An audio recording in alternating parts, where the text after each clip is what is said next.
Welcome to this explainer. To really grasp the massive shift happening in the tech landscape right now, I want you to picture a scene with me. It's June 2026. A heavy summer thunderstorm is washing down the windows of a quiet cafe near Liverpool Street in London. Inside, two men are having a pretty intense conversation.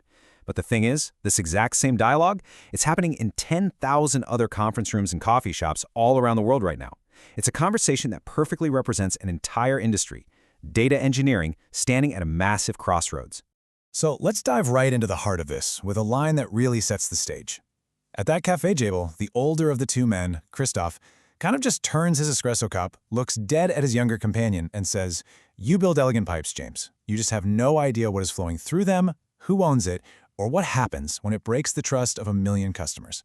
Wow, right? That single statement is the central conflict of this entire explainer. We're looking at the critical difference between just building the data pipelines and actually understanding the lifeblood that flows through them.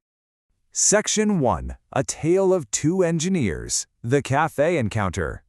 Let's get to know the two men sitting at this table, because they're the narrative anchors for everything we're about to unpack. First up, we have James. He's about 3 years into his career, and until very recently, his trajectory felt like an absolute rocket ship. He's sharp, he's incredibly fast, and he's honestly the kind of brilliant young mechanic who can outcode his entire team. The guy is a total expert in Spark optimizations and directed acyclic graphs. But, plot twist, James was just let go from his job. Sitting across from him is Christoph. He's got 20+ years in data under his belt. He's a senior architect who has weathered literally every single hype cycle since the very first data warehouses were spun up. He's a battle-tested veteran, and he understands exactly why James got fired. See, James has been hitting the pavement hard, going to interviews, and he's explaining to Christoph how they're going. And it's frustrating. He feels like an absolute genius when he's up at the whiteboard, perfectly talking through his technical syntax and pipeline optimizations, but then the interviewer pivots. They ask him how he'd approach a global metadata lineage strategy, or what his thoughts are on agentic data stewardship, and James's face just goes completely blank. He has the technical chops, absolutely, but he's walked straight into an invisible glass ceiling. Section 2. How AI split the job. The macroeconomic shift. Let's zoom out from our rainy London cafe for a second to answer the multi-million-dollar question that's been echoing through the industry for the last 2 years. Did generative AI actually come for the data engineer's job? Just look at how the conversation has evolved. Back in 2024, the whole story was all about the tools. Engineers just wanted to know how to build things, how to model, and how to move data from point A to point B without it decaying. Then, 2025 hit, and the ground started moving. It was just a relentless parade of new AI model releases, retrieval patterns, and these massive platform wars. But by 2026, the center of gravity shifted completely. Suddenly, the conversation was all about autonomous agents, cost management, and most importantly, trust. The fundamental question stopped being, how do I build X, and quietly turned into, what on earth should I become? And here is the absolute crucial takeaway. AI did not eat the data engineer's job. We were just using the wrong verb. Generative AI didn't destroy the job. It split it right down the middle. AI took the mechanical half, the plumbing, the syntax, the boilerplate transformations, the endless glue code. It started doing all that itself, incredibly quickly, cheaply, and at 3 in the morning without a single complaint. But in that exact same motion, it drastically raised the value of the architectural half, the part that was honestly never really about code in the first place. We're talking about the human judgment regarding what the data actually means. It's knowing who's accountable for it, understanding what fundamentally breaks when it's wrong, and knowing who gets hurt when that happens. James isn't bad at his job at all. He is just incredibly good at the exact half that AI is now automating. Section 3. The Generational Blind Spots. Holes in the Training. You have to realize that James and Christoph aren't just two individual guys. They represent two completely different generations of engineers, and both of them learned this profession with a massive blind spot. Let's look at Christoph's generation first.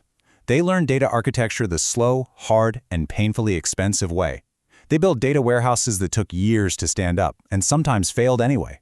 They sat through system migrations that went horribly wrong in front of the entire C-suite. Because of this, Christoph understands governance in his very bones. He was literally in the room when the absence of it cost his company real money and real customer trust. But his blind spot? Well, he's pretty shaky on the new, cloud-native, DBT-shaped, agent-assisted tech stacks.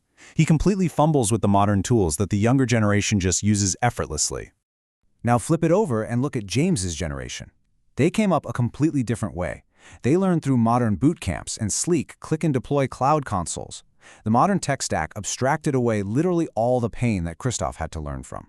James can stand up a system in a single afternoon that used to take Christoph's team a whole quarter to build. But because they learned so incredibly fast, they missed the why. They were never taught why governance has to sit at the absolute center of a platform, rather than just being some annoying edge case paperwork you do at the end. They're mostly blind to how a casual, spur-of-the-moment architectural decision made on a random Tuesday might cause an entire AI program to just stall out 2 years later. You see, for 15 years, the market threw money at James's half and largely ignored Christoph's half.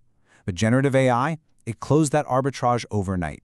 Section 4. Skills that actually appreciate. The roadmap forward. Okay, so if the mechanical half of the job is losing its value, what exactly should you be focusing on to stay relevant? The answer is inherently human skills. These are the assets that actually appreciate in value. It's judgment, knowing not just if a system runs, but if it can genuinely be trusted. It's real governance, which doesn't just mean ticking a compliance box. It means knowing exactly where the data came from, who actually owns it, and the explicit promises it makes to the end consumer. It's valuing deep systems thinking way over basic syntax. It's learning how to supervise autonomous agents and put them inside sensible guardrails rather than just waiting to be replaced by one. And honestly, perhaps above all, it's the ability to translate. Standing right there between the business needs and the technical platform and making them make sense to one another. An AI model can write glue code all day long, but it cannot sit in a boardroom and decide who is accountable when the data pipeline breaks. Let's look at how this builds a literal map for your career. Think of this as the roadmap from being a mechanic to becoming an architect. Step 1 is the foundation. You have to truly understand the frameworks that govern enterprise data. Step 2 is architecture and design, learning how to build systems that don't just work on your laptop, but scale safely in the real world. Step 3 is the operational life cycle, mastering that delicate balance to stop sheer velocity from eating your reliability. And Step 4, the hardest country of all, trust and ethics. This is where privacy law and responsible AI live. This right here is where the real dragons are.